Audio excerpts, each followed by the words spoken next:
ভারতবর্ষের লোককথায় এরকম বর্ণনা আছে, সুকরাতের শিষ্য পরম্পরায় মনীষী অরস্তু নিজ শিষ্য সিকান্দারকে ভারত থেকে গীতাজ্ঞানী গুরু সঙ্গে নিয়ে আসার নির্দেশ দিয়েছিলেন। বিশ্বের বিভিন্ন ভাষাতে মুসা, যীশুখ্রিস্ট এবং বহু সুফি মহাত্মাগণ গীতার একেশ্বরবাদেরই প্রচার করেছেন।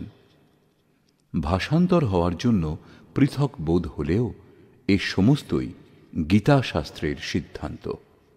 অতএব গীতা মানব মাত্রেরই তর্কাতীত ধর্মশাস্ত্র। গীতার তাৎপর্য যথার্থ গীতারূপে প্রস্তুত করে স্বামী অর্গড়ানন্দজি মহারাজ মানব মাত্রকে এক অমূল্য নিধি প্রদান করেছেন। এই অমূল্য নিধি সকলের কাছে পৌঁছে দেওয়া সম্ভব হয়েছে শ্রী জিতেন ভাইয়ের সৌজন্যে। গীতার হাজার হাজার অনুবাদের মধ্যে দেদীপ্যমান এই ব্যাখ্যার আলোকে যথার্থ গীতার দিব্য সংবাদ শ্রবণের মাধ্যমে আপনারা সকলেই পরম শ্রেয়র সাধক হন।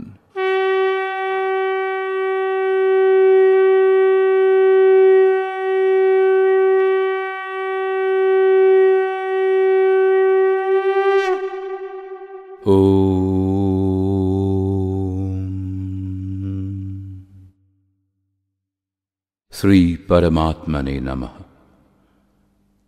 যথার্থ গীতা, শ্রীমদ্ ভগবৎ গীতা, অথ পঞ্চম অধ্যায়। তৃতীয় অধ্যায়ে অর্জুন জিজ্ঞাসা করেছিলেন, ভগবান, যদি জ্ঞানযোগী শ্রেষ্ঠ বলে আপনার অভিমত, তাহলে আপনি কেন আমাকে ভয়ঙ্কর কর্মে নিযুক্ত করছেন? নিষ্কাম কর্মযোগ অপেক্ষা জ্ঞানযোগ অর্জুনের সরল বলে মনে হয়েছিল।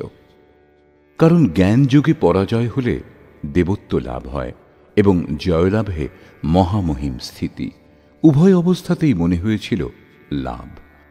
কিন্তু এখন অর্জুন উত্তমরূপে অবগত হয়েছেন যে উভয় মার্গেই কর্ম করতে হবে। যোগেশ্বর তাকে সংশয় শূন্য হয়ে তত্ত্বদর্শী মহাপুরুষের শরণাগত হওয়ার জন্য নির্দেশ দিলেন।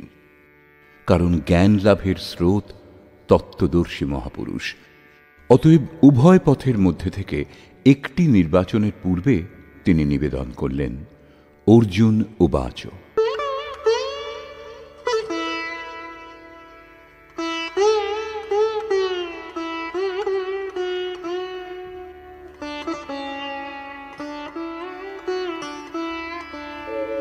সন্ন্যাসং কর্মণাং কৃষ্ণ পুনর্যোগং চ শংসসি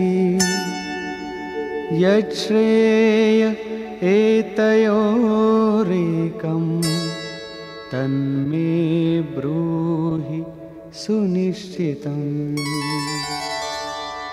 হে কৃষ্ণ, আপনি কখনো সন্ন্যাস অবলম্বন করে যে কর্ম করা হয় সেই কর্মের, এবং কখনো নিষ্কাম দৃষ্টি দ্বারা যে কর্ম করা হয় সেই কর্মের প্রশংসা করছেন। উভয়ের মধ্যে আপনি যেটি উত্তম রূপে নির্দিষ্ট করেছেন, যেটি পরম কল্যাণকর, তা আমাকে বলুন। দুটি পথ যদি একই জায়গায় পৌঁছয়, তাহলে আপনি সুবিধাজনক পথ কোনটি নিশ্চয়ই জিজ্ঞাসা করবেন।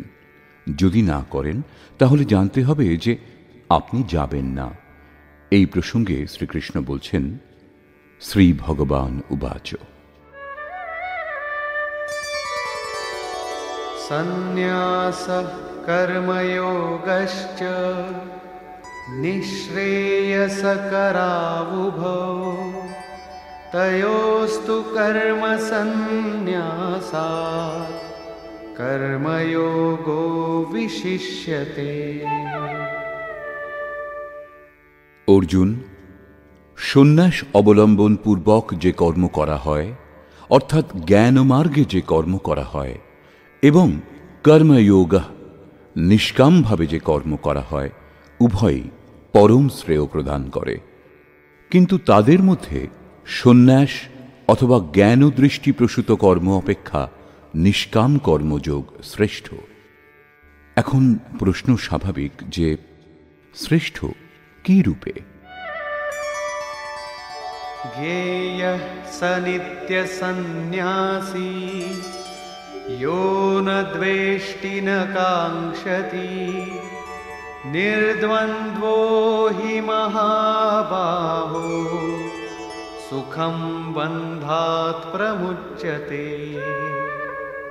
মহাবাহু অর্জুন, যিনি বিদ্বেষ পোষণ করেন না, কিছুই আকাঙ্ক্ষা করেন না, তাকে সর্বদা সন্ন্যাসী বলে জানবে। তিনি জ্ঞানমার্গী অথবা নিষ্কাম কর্মযোগী যাই হন না কেন, রাগ দেশাদি দ্বন্দ্বহীন সেই পুরুষ ভববন্ধন থেকে মুক্ত হন। साङ्ख्ययोगौ पृथग् बालाः प्रवदन्ति न पण्डिताः एकमप्यास्थितः सम्यग् उभयोर्विन्दते फलम्। এই পথে যাদের জ্ঞান এখন উত্তল্প, তারা নিষ্কাম কর্মযোগ এবং জ্ঞানযোগ উভয়কেই ভিন্ন ভিন্ন মনে করেন। কিন্তু পূর্ণ জ্ঞাতা পণ্ডিতগণ এইরূপ মনে করেন না, কারণ উভয়ের মধ্যে একটিতেও উত্তম রূপে স্থিত পুরুষ উভয়ের ফলরূপ পরমাত্মাকে লাভ করেন। উভয়ের ফল এক, সেই জন্য উভয়ই সমতুল বলে বিবেচিত হয়। यत्साङ्ख्यैः प्राप्यते स्थानं तद्योगैरपि गम्यते एकं साङ्ख्यं च योगं च यः पश्यति स पश्यति। সাংখ্য দৃষ্টি ভাবাপন্ন কর্মযোগী যেখানে পৌঁছন, নিষ্কাম কর্মের মাধ্যমে যিনি কর্ম করেন তিনিও সেই একই স্থানে পৌঁছন। সেই জন্য যিনি উভয়কেই ফলের দৃষ্টিতে এক দেখেন তিনি যথার্থ জ্ঞানী। যদি উভয়েই একই স্থানে পৌঁছয় তবে নিষ্কাম কর্মযোগ বিশেষ কেন? শ্রীকৃষ্ণ বলছেন,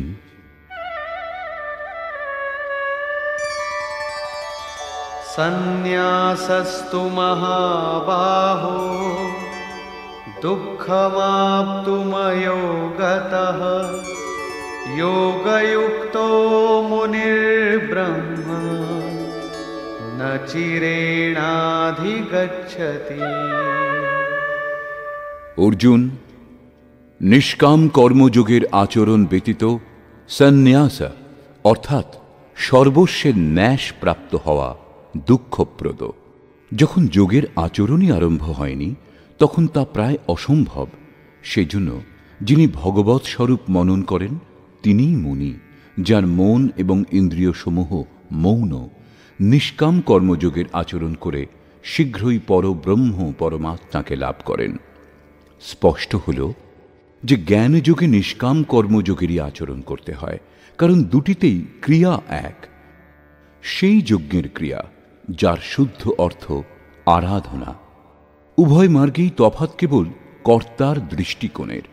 একজন নিজের ক্ষমতা বুঝে লাভ লোকসান বিবেচনা করে এই কর্মে প্রবৃত্ত হন, এবং অন্যজন যিনি নিষ্কাম কর্মযোগী তিনি ইষ্টের ওপর নির্ভর করে এই ক্রিয়াতে প্রবৃত্ত হন।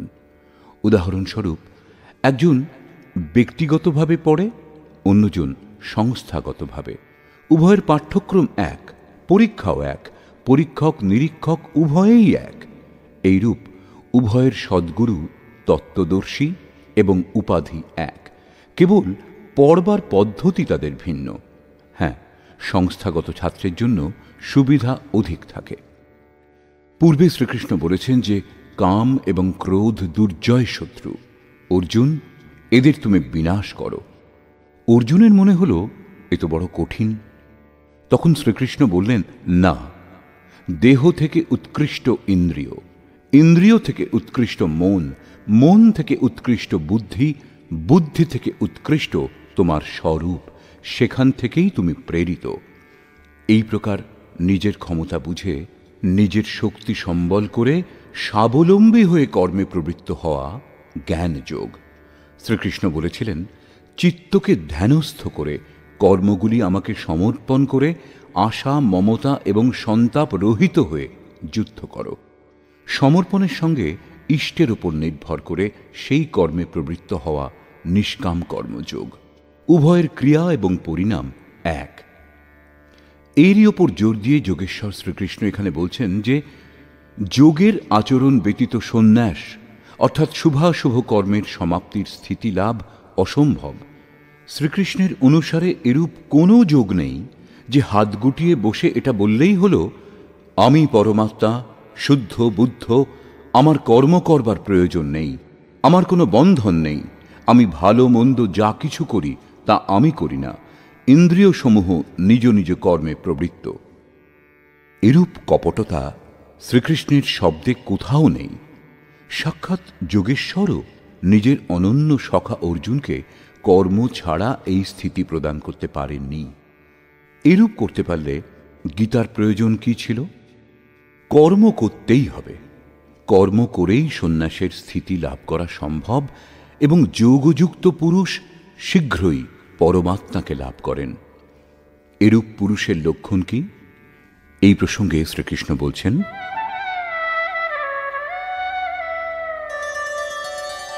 योगयुक्तो विशुद्धात्मा विजितात्मा जितेन्द्रियः सर्वभूतात्मभूतात्मा कुर्वन्नपि न लिप्यते। বিজিতাত্মা যিনি বিশেষ রূপে দেহ জয় করেছেন, জিতেন্দ্রিয় যিনি ইন্দ্রিয়সমূহ জয় করেছেন, এবং বিশুদ্ধাত্মা যার অন্তঃকরণ বিশেষ রূপে শুদ্ধ।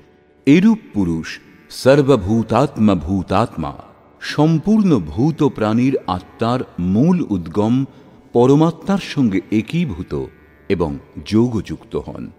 তিনি কর্ম করেও তাতে লিপ্ত হন না। তাহলে করেন কেন? অনুগামীদের মধ্যে পরম কল্যাণকর বীজের সংগ্রহের জন্য। কেন লিপ্ত হন না?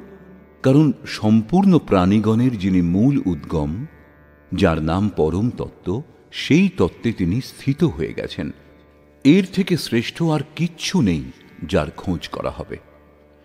যাবতীয় বস্তু যেগুলি ত্যাগ করে এসেছেন সে সমস্ত তুচ্ছ হয়ে গেছে। তাহলে আসক্তি কার উপর করবেন? সেজন্য তিনি কর্মে আবদ্ধ হন না। এটাই যোগযুক্তের শ্রেষ্ঠ নিদর্শন। পুনরায় যোগযুক্ত পুরুষের স্থিতি স্পষ্ট করছেন। তিনি কর্মে প্রবৃত্ত থেকেও তাতে লিপ্ত হন না কেন? नैव किञ्चित् करोमीति युक्तो मन्येत तत्त्ववित् पश्यन् शृण्वन् स्पृशन् जिघ्रन् अश्नन् गच्छन् स्वपन् श्वसन् प्रलपन् विसृजन् गृह्णन् उन्मिषन् निमिषन्नपि इन्द्रियाणीन्द्रियार्थेषु वर्तन्त इति धारयन्। পরম তত্ত্ব পরমাত্মার যিনি দর্শন করেছেন, সেই যোগযুক্ত পুরুষের মনের স্থিতি অবস্থার উপলব্ধি এই যে আমি সামান্য কিছুরও কর্তা নই। এটা তার কল্পনা নয়, পরন্তু এই স্থিতি তিনি কর্ম করে লাভ করেছেন।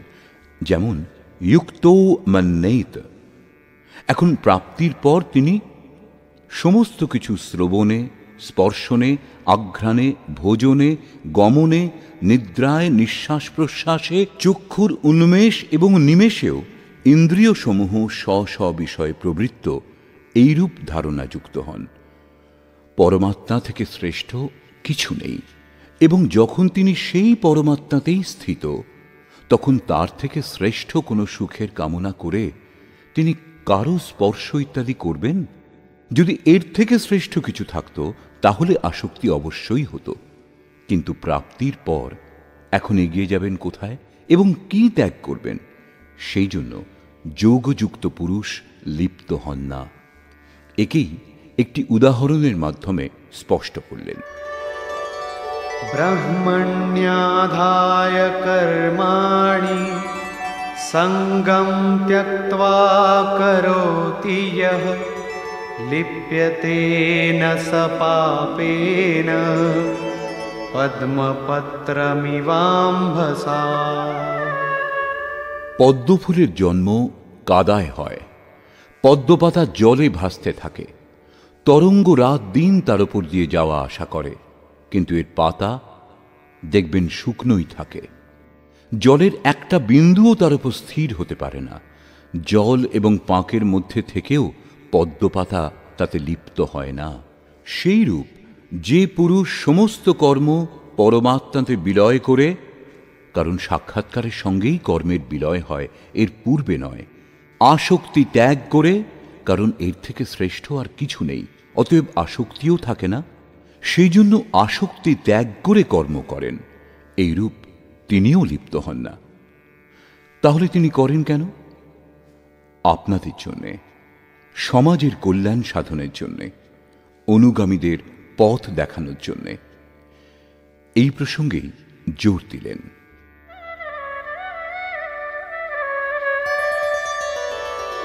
কায়েন মনসা বুদ্ধ্যা কেবলৈরিন্দ্রিয়ৈরপি যোগিনঃ কর্ম কুর্বন্তি সঙ্গম ত্যক্ত্বা আত্মশুদ্ধয়ে। যোগীগণ কেবল ইন্দ্রিয়, মন, বুদ্ধি এবং দেহের আসক্তি ত্যাগ করে আত্মশুদ্ধির জন্য কর্ম করেন। কর্ম ব্রহ্মে লীন হওয়ার পরেও কি আত্মা অশুদ্ধ থাকে? না, তিনি সর্বভূতাত্মভূতাত্মা হয়ে যান। সকল প্রাণীর মধ্যে তিনি নিজের আত্মাকে ব্যাপ্ত দেখেন। সেই সকল আত্মার শুদ্ধির জন্য, আপনাদের সকলের পথপ্রদর্শনের জন্য তারা কর্মে প্রবৃত্ত থাকেন। দেহ, মন, বুদ্ধি এবং ইন্দ্রিয় সমূহ দ্বারা তিনি কর্ম করেন। তার স্বরূপ কোনো কর্ম করে না, স্থির থাকে। বাইরে থেকে দেখে তাকে সক্রিয় মনে হয়, কিন্তু তার অন্তরে অসীম শান্তি প্রবাহিত থাকে। যেমন পোড়া দড়ি দিয়ে বাঁধা যায় না, শুধু আকারটুকু বাকি থাকে। युक्तः कर्मफलं त्यक्त्वा शान्तिमाप्नोति नैष्ठिकीम् अयुक्तः कामकारेण फले सक्तो निबध्यते। যোগযুক্ত অর্থাৎ যিনি যোগের ফল লাভ করেছেন, সেই পুরুষ সকল প্রাণীর আত্মার মূল পরমাত্মা যিনি, তাতে স্থিত। এইরূপ যোগী কর্মের ফলত্যাগ করে, কর্মফল পরমাত্মা এবং তিনি ভিন্ন নন, সেই জন্য এখন কর্মফল ত্যাগ করে নৈষ্ঠিকীম শান্তিম আপনৌতি, শান্তির অন্তিম অবস্থা লাভ করেন, যার পর আর কোনো শান্তি বাকি থাকে না। অর্থাৎ তিনি আর কখনো অশান্ত হন না। কিন্তু অযুক্ত পুরুষ, যিনি যোগের পরিণামের সঙ্গে যুক্ত নন, পথিক, এরূপ পুরুষ ফলে আসক্ত হয়ে, ফল হলেন পরমাত্মা, তাতে আসক্ত হওয়া আবশ্যক, সেই জন্য ফলে আসক্ত হওয়া সত্ত্বেও কাম কারেণ নিবধ্যতে, কামনা করে আবদ্ধ হন, অর্থাৎ পূর্ণ হওয়া পর্যন্ত কামনাগুলি জাগে। অতএব সাধককে চরম অবস্থা লাভ না হওয়া পর্যন্ত সাবধান থাকা উচিত। মহারাজজি বলতেন, हो तनिको हम अलग, भगवान अलग हैं, तो माया कामयाब हो सकती है। কালকে লাভ হবে, তবু আজ তো সে অজ্ঞানী। অতএব পূর্তি পর্যন্ত সাধকের অসাবধান হওয়া উচিত নয়। এই প্রসঙ্গেই বলছেন,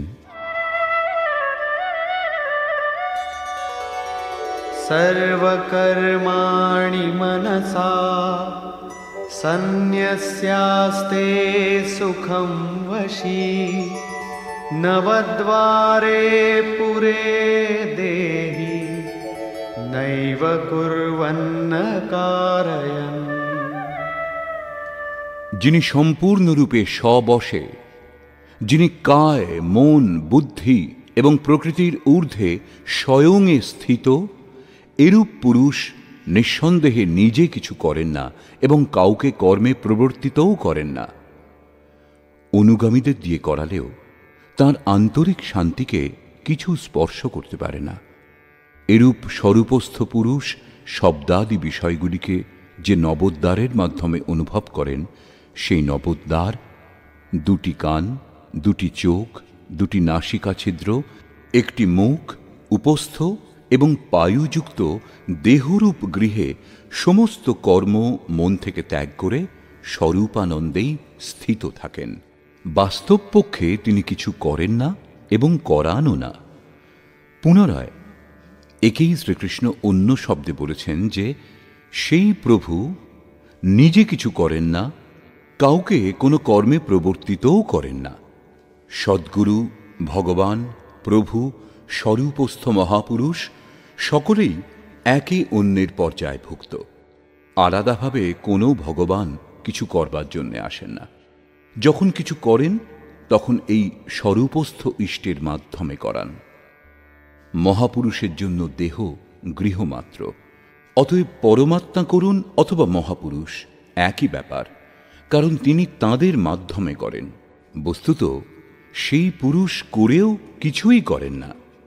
এই প্রসঙ্গেই এর পরের শ্লোকটিতে বলছেন, ন কর্তৃত্বম ন কর্মাণি লোকস্য সৃজতি প্রভুঃ ন কর্মফল সংযোগম স্বভাবস্তু প্রবর্ততে। সেই প্রভু ভূত প্রাণীগণের কর্তৃত্ব, কর্ম এবং কর্মফলের সংযোগ সৃষ্টি করেন না। স্বভাবে যে প্রকৃতির চাপ, সেই অনুসারেই সকলে প্রবর্তিত হয়। যার যেমন প্রকৃতি, সাত্ত্বিক, রাজসিক অথবা তামসিক, সেই স্তর থেকেই সে প্রবর্তিত হয়। প্রকৃতি তো বিস্তৃত, কিন্তু আপনার ওপর ততটাই প্রভাব বিস্তার করতে পারে যতটা আপনার স্বভাব বিকৃত অথবা উন্নত। প্রায় লোকে বলে যে কর্ম করেন, করান ভগবান। আমরা তো যন্ত্র মাত্র, আমাদের দিয়ে তিনি ভালো করান অথবা মন্দ। কিন্তু যোগেশ্বর শ্রীকৃষ্ণ বলছেন, প্রভু স্বয়ং কিছু করেন না এবং কাউকে দিয়ে করানও না এবং জোগাড়ও করে দেন না। লোকে স্বভাবে স্থিত প্রকৃতির চাপ অনুসারেই আচরণ করে, সতই কার্য করে। তারা নিজের স্বভাবের জন্য করতে বাধ্য হয়, ভগবান করেন না। তাহলে লোকে বলে কেন যে ভগবান করেন? এই প্রসঙ্গে যোগেশ্বর বলছেন,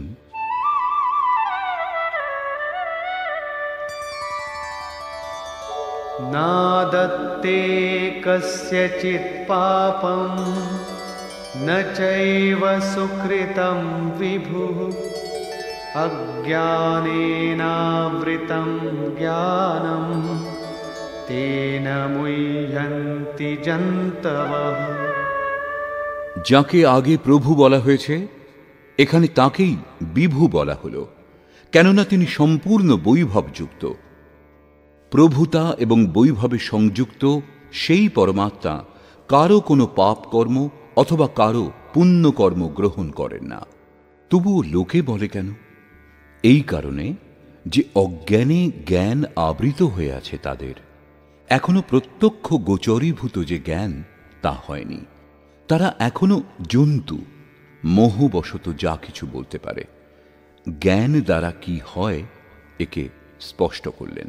জ্ঞানেন তু তদজ্ঞানম येषां नाशितमात्मनः तेषामादित्यवज्ज्ञानं প্রকাশয়তি তৎপরম।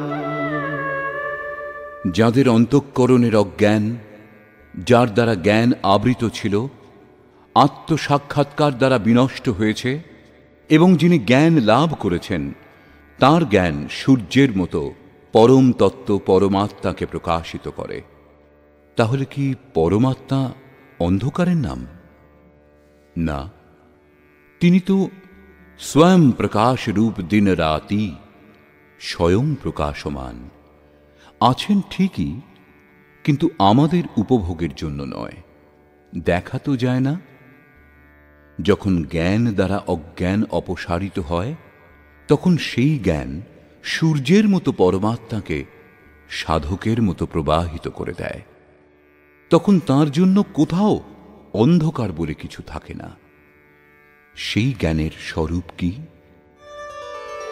তদ্বুদ্ধয়স্তদাত্মানঃ তন্নিষ্ঠাস্তৎপরায়ণাঃ গচ্ছন্ত্য পুনরাবৃত্তিম জ্ঞাননির্ধূতকল্মষাঃ। যখন পরম তত্ত্ব পরমাত্মার অনুরূপ বুদ্ধি হয়, তত্ত্বের অনুরূপ মন প্রবাহিত হয়, পরম তত্ত্ব পরমাত্মাতেই নিরন্তর স্থিতি এবং তৎপরায়ণ হয়, একেই জ্ঞান বলে। জ্ঞান তর্কের বিষয় নয়। এই জ্ঞান দ্বারা পুরুষ পাপ মুক্ত হয়ে পুনরাগমন থেকে মুক্তি পেয়ে পরম গতি লাভ করেন। পরম গতিপ্রাপ্ত পূর্ণ জ্ঞান সম্পন্ন পুরুষকেই পণ্ডিত বলে। আরও বলছেন, বিদ্যা বিনয় সম্পন্নে ব্রাহ্মণে গবিহস্তিনি শুনি চৈব স্বপাকে চ পণ্ডিতাঃ সমদর্শিনঃ। জ্ঞান দ্বারা যাদের পাপ বিনষ্ট হয়েছে, যারা অপুনরাবর্তী পরম গতি লাভ করেছেন, এইরূপ জ্ঞানীগণ বিনয়ী ব্রাহ্মণ এবং চণ্ডাল, গরু, কুকুর ও হাতিতে সমদর্শী হন। তাদের দৃষ্টিতে বিদ্যা বিনয় সম্পন্ন ব্রাহ্মণে কোনো বিশেষত্ব হয় না এবং চণ্ডালের প্রতি কোনো হেয় ভাব হয় না। গাভী ধর্ম নয়, কুকুর অধর্ম নয় এবং হাতির মধ্যেও কোনো বিশেষত্ব নেই। এরূপ পণ্ডিত জ্ঞাতাগণ সমদর্শী এবং সমবর্তী হন। তাদের দৃষ্টি চর্মে নয়, আত্মাতে পড়ে। পার্থক্য কেবল এই, বিদ্যা বিনয় সম্পন্ন স্বরূপের কাছাকাছি থাকেন এবং বাকি যারা, তারা থাকে কিছুটা দূরে। কেউ এক স্তর ওপরে, কেউ এক স্তর নিচে থাকে। দেহটা তো বস্ত্র, তাদের দৃষ্টি বস্ত্রকে গুরুত্ব দেয় না, পরন্তু তাদের হৃদয়ে স্থিত আত্মাতে পড়ে। সেই জন্য তারা পার্থক্য করেন না। শ্রীকৃষ্ণ যথেষ্ট গোসেবা করেছিলেন। তাঁর গাভীর প্রতি গৌরবপূর্ণ শব্দ বলা উচিত ছিল, কিন্তু তিনি সেরূপ কিছু বলেননি। শ্রীকৃষ্ণ গাভীকে ধর্মে কোনো স্থান দেননি, কেবল এইটুকু স্বীকার করেছিলেন যে অন্য আরও জীবাত্মার মতো তাদের মধ্যেও আত্মা বিদ্যমান। গাভীর আর্থিক মহত্ব যাই হোক না কেন, তাদের ধার্মিক বৈশিষ্ট্য পরবর্তী মানুষেরা জোর করে চাপিয়েছে। শ্রীকৃষ্ণ বলেছেন, অবিবেকীদের বুদ্ধি অনন্ত ভেদযুক্ত হয়, সেই জন্য তারা অনন্ত ক্রিয়ার বিস্তার করে নেয়। শোভাযুক্ত বাণীতে তারা সে সমস্ত ব্যক্তও করে। তাদের বাণীর প্রভাব যাদের চিত্তের ওপরে পড়ে, তাদের বুদ্ধিও নাশ হয়। কিছু লাভ হয় না, উপরন্তু অনেক কিছু লোকসান হয়। অর্জুন, নিষ্কাম কর্মযোগে নির্ধারিত ক্রিয়া একটাই, যজ্ঞের প্রক্রিয়া আরাধনা। গাভী, কুকুর, হাতি, অশ্বত্থ, নদীর ধার্মিক মহত্ব এই অনন্ত শাখাযুক্ত অবিবেকীদেরই সৃষ্ট। যদি এগুলির ধার্মিক মহত্ব থাকত, তাহলে তা শ্রীকৃষ্ণ অবশ্যই বলে থাকতেন। হ্যাঁ, মন্দির, মসজিদ ইত্যাদি পূজার স্থানের প্রয়োজন সাধনার আরম্ভিক কালে অবশ্যই থাকে। সেখানে প্রেরণাদায়ক সামূহিক উপদেশ পাওয়া যায়, তার উপযোগিতা অবশ্যই আছে। এগুলি ধর্মোপদেশ কেন্দ্র। বর্তমান শ্লোকে দুজন পণ্ডিতের উল্লেখ করা হয়েছে, একজন পূর্ণ জ্ঞাতা এবং অন্যজন বিদ্যা বিনয় সম্পন্ন। কি রূপে তাঁরা দুজন? বস্তুত প্রত্যেক শ্রেণীর সীমা দুটি হয়, অধিকতম সীমা পরাকাষ্ঠা এবং নিম্নতম সীমা প্রবেশিকা। উদাহরণস্বরূপ, ভক্তির নিম্নতম সীমা সেখানে যেখান থেকে ভক্তি আরম্ভ করা হয়, বিবেক, বৈরাগ্য ও নিষ্ঠার সঙ্গে যখন আরাধনা করা হয়, এবং অধিকতম সীমা সেটা যেখানে ভক্তি আপন পরিণাম দেওয়ার স্থিতিতে থাকে। ব্রাহ্মণ শ্রেণীতেও এইরূপ হয়। যখন ব্রহ্মে স্থিতিলাভের ক্ষমতা চলে আসে, তখন বিদ্যা বিনয় স্বাভাবিকভাবে সাধকের মধ্যে পাওয়া যায়। মনে শান্ত ভাব, ইন্দ্রিয়সমূহের দমন, অনুভূতির সঞ্চার, ধারাবাহিক চিন্তন, ধ্যান এবং সমাধি ইত্যাদি ব্রহ্মে স্থিত হওয়ার সমস্ত যোগ্যতা তার অন্তরালে স্বাভাবিকভাবে কার্য করে। একে ব্রাহ্মণত্বের নিম্নতম সীমা বলে। যখন ক্রমশ উন্নত হতে হতে ব্রহ্মের দিগদর্শন করে সাধক তাঁতেই বিলীন হন, তখন উচ্চতম সীমা উপস্থিত হয়। যাকে জানবার জন্য সাধনারত ছিলেন, তাকে লাভ করে তিনি পূর্ণ জ্ঞাতা হন। অপুনরাবৃত্তিযুক্ত এরূপ মহাপুরুষ সেই বিদ্যা বিনয় সম্পন্ন ব্রাহ্মণ, চণ্ডাল, কুকুর, হাতি, গাভী সকলের প্রতি সমদৃষ্টি হন, কারণ তাঁর দৃষ্টি হৃদয়স্থিত আত্মস্বরূপে পড়ে। এরূপ মহাপুরুষ পরম গতি লাভ করে কি পেয়েছেন এবং কি রূপে, এর ওপর আলোকপাত করে যোগেশ্বর শ্রীকৃষ্ণ বলছেন,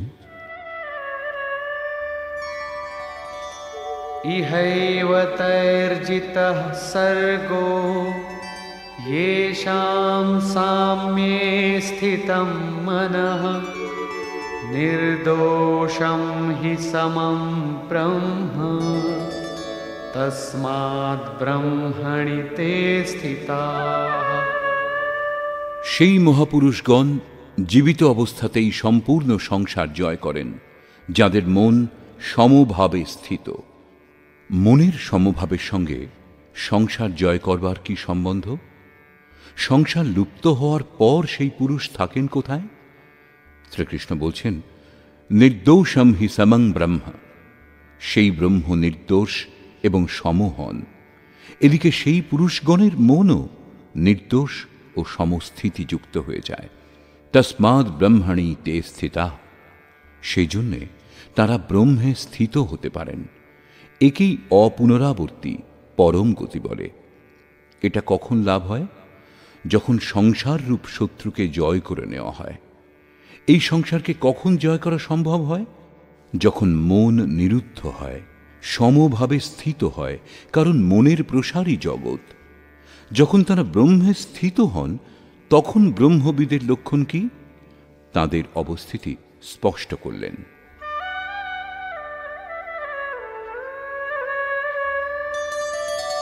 न प्रहृष्येत् प्रियं प्राप्य नो द्विजेत् प्राप्य चाप्रियं स्थिरबुद्धिरसम्मूढो ब्रह्मविद् ब्रह्मणि स्थितः।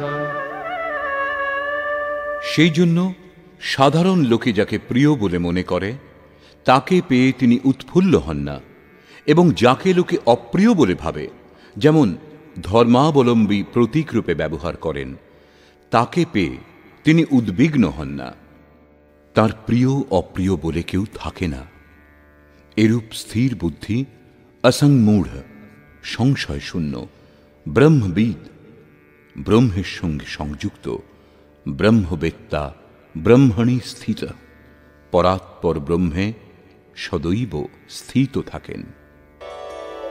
बाह्यस्पर्शेष्वसक्तात्मा विन्दत्यात्मनि यत्सुखं स ब्रह्मयोगयुक्तात्मा सुखमक्षयमश्नुते।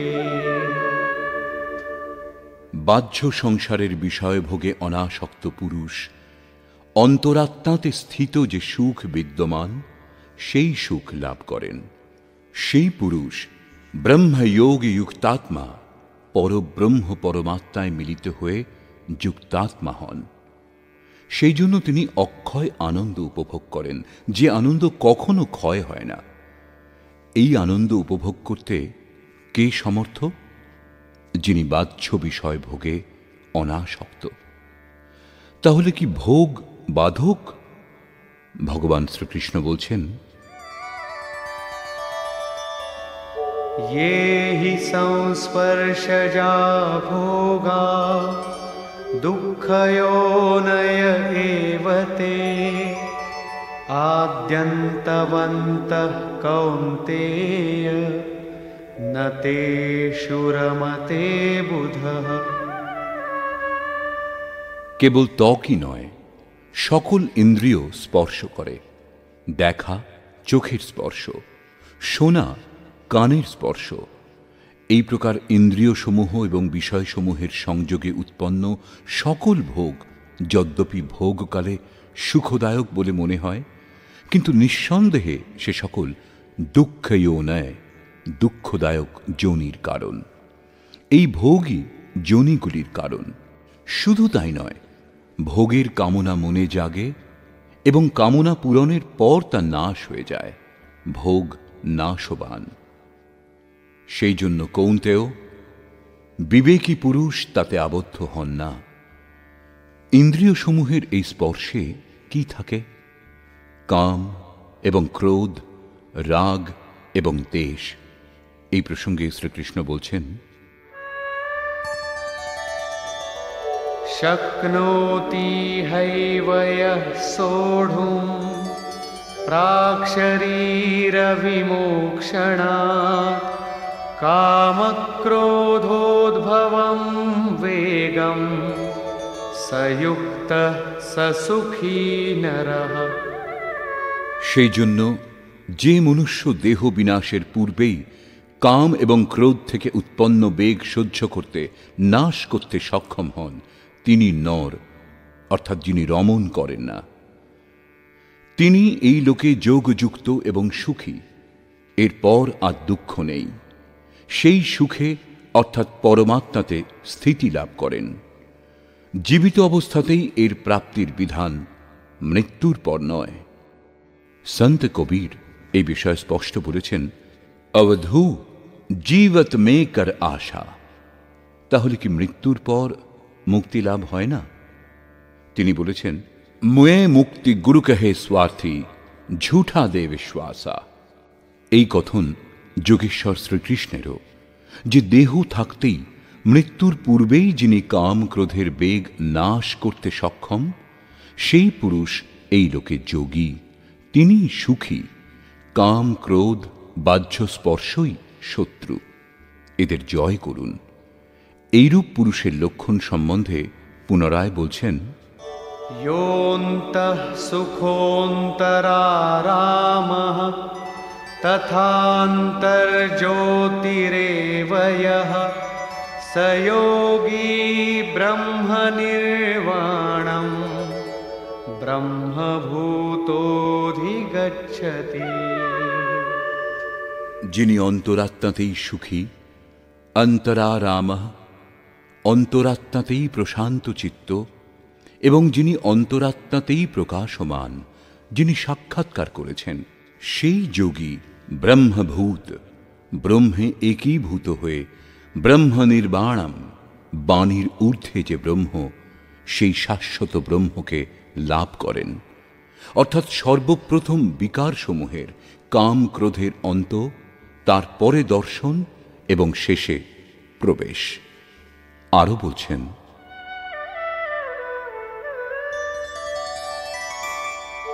लभन्ते ब्रह्मनिर्वाणं ऋषयः क्षीणकल्मषाः छिन्नद्वैधायतात्मानः सर्वभूतहिते रताः। পরমাত্মার সাক্ষাৎকার করে যাদের পাপ নাশ হয়েছে, যাদের সংশয় নষ্ট হয়েছে এবং সকল প্রাণীর কল্যাণে নিরত, অর্থাৎ যারা লাভ করেছেন তারাই এরূপ করতে পারেন। যারা গর্তে পড়ে আছে তারা অন্যকে কি করে বাইরে বার করবে?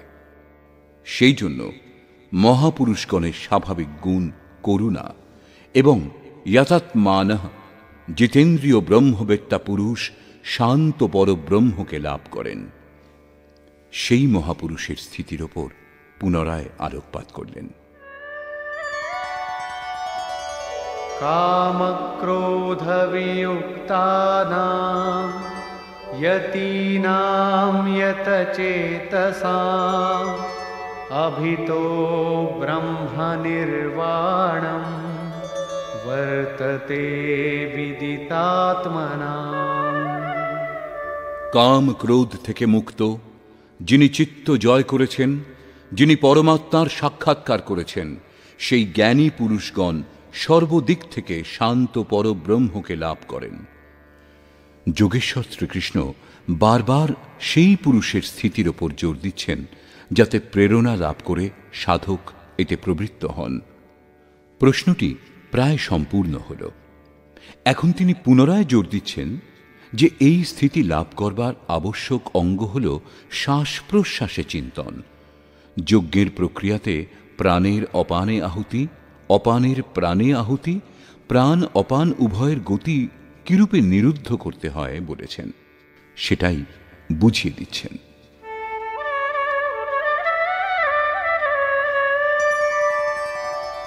स्पर्शान् कृत्वा बहिर्बाह्यान् चक्षुश्चैवान्तरे भ्रुवोः प्राणापानौ समौ कृत्वा नासाभ्यन्तरचारिणौ यतेन्द्रियमनोबुद्धिः मुनिर्मोक्षपरायणः विगतेच्छाभयक्रोधो यः सदा मुक्त एव सः। অর্জুন, বাহ্য বিষয় এবং দৃশ্যগুলির চিন্তন না করে, সেগুলি ত্যাগ করে, দৃষ্টি ভ্রূযুগলের মধ্যে স্থির করে, ভ্রুবঃ অন্তরে, এর অর্থ এই নয় যে নেত্রদ্বয়ের মধ্যে অথবা ভ্রূযুগলের মধ্যেই কোথাও দেখবার চিন্তা করে দৃষ্টি স্থির করবেন। ভ্রূযুগলের মধ্যের অর্থ এটাই যে সোজা হয়ে বসলে দৃষ্টি ভ্রূযুগলের মধ্যে দিয়ে যেন সোজা সম্মুখে পড়ে, কখনো ডান দিকে কখনো বাঁ দিকে, এদিক ওদিক অস্থির যেন দৃষ্টি না হয়। নাকের অগ্রভাগে সোজা দৃষ্টি স্থির করে নাক যেন নজরে না পড়ে। নাকের মধ্যে যে প্রাণ এবং অপান বায়ু বিচরণ করে, সেই বায়ু সমান করে, অর্থাৎ দৃষ্টি সেখানে হবে এবং স্মৃতি শ্বাসে যুক্ত করতে হবে। সে শ্বাস কখন ভিতরে যায়, কতক্ষণ ভেতরে থাকে? প্রায় আধ সেকেন্ডের মতো থাকে। জোর করে বেশিক্ষণ শ্বাস বন্ধ রাখা উচিত নয়। কখন বাইরে আসে, বাইরে কতক্ষণ থাকে? বলবার দরকার নেই যে শ্বাসে যে নাম ধ্বনি হয় তা শুনতে পাওয়া যাবে। এইভাবে শ্বাস প্রশ্বাসে যখন স্মৃতি স্থির হবে, তখন ধীরে ধীরে শ্বাস অচল স্থির হয়ে যাবে, সম হয়ে যাবে। মনে কোনো সংকল্পের উদয় হবে না এবং বাহ্য কোনো সংকল্প অন্তরে প্রবেশ করে মনকে নাড়া দিতেও পারবে না। বাহ্য ভোগ সমূহের চিন্তন বাইরেই ত্যাগ করে দিলে অন্তরেও সংকল্প জাগবে না। স্মৃতি একদম স্থির হয়ে যাবে। তৈলধারার সদৃশ। তৈলধারা জলের মতো বিন্দু বিন্দু পড়ে না, যতক্ষণ পড়ে ধারাতেই পড়ে।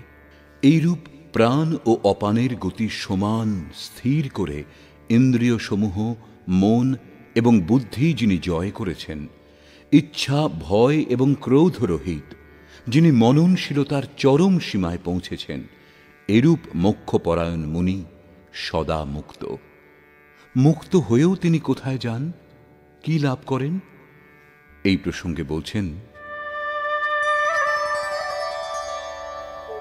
भोक्तारं यज्ञतपसां सर्वलोकमहेश्वरं सुहृदं सर्वभूतानां ज्ञात्वा मां शान्तिमृच्छति। সেই মুক্ত পুরুষ আমাকে যজ্ঞ এবং তপস্যার ভোক্তা, সর্বলোকের ঈশ্বরের ঈশ্বর, সকল প্রাণীর স্বার্থরহিত হিতৈষী, সাক্ষাৎ এই রূপ জেনে শান্তি লাভ করেন। শ্রীকৃষ্ণ বলছেন, সেই পুরুষের শ্বাস প্রশ্বাসের যজ্ঞ এবং তপস্যার ভোক্তা আমি।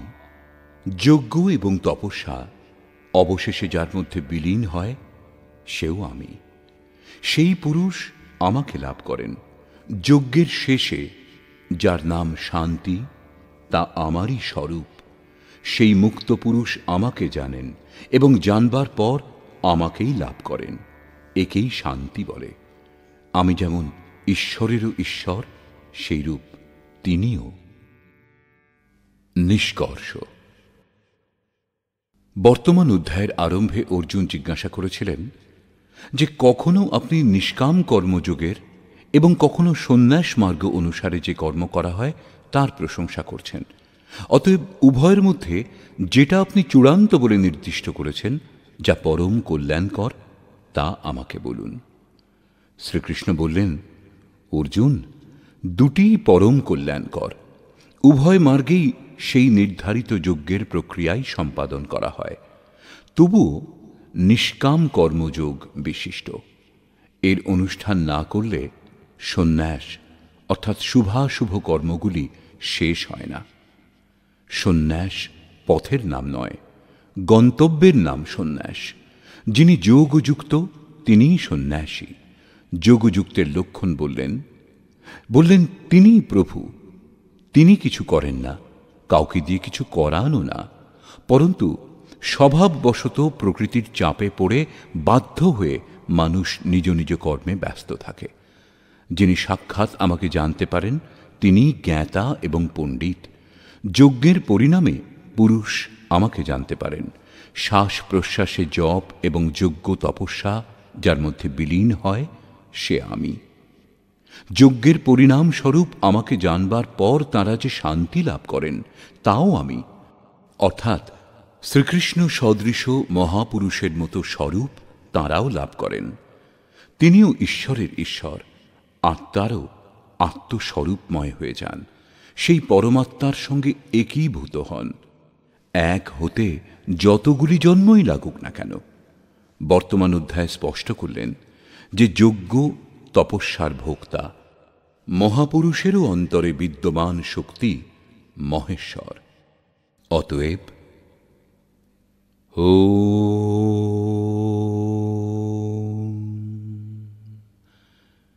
এই প্রকার শ্রীমদ্ ভগবদ্ গীতারূপী উপনিষদ এবং ব্রহ্মবিদ্যা তথা যোগশাস্ত্র বিষয়ক শ্রীকৃষ্ণ এবং অর্জুনের সংবাদে যজ্ঞভোক্তা মহাপুরুষস্থ মহেশ্বর নামক পঞ্চম অধ্যায় পূর্ণ হল।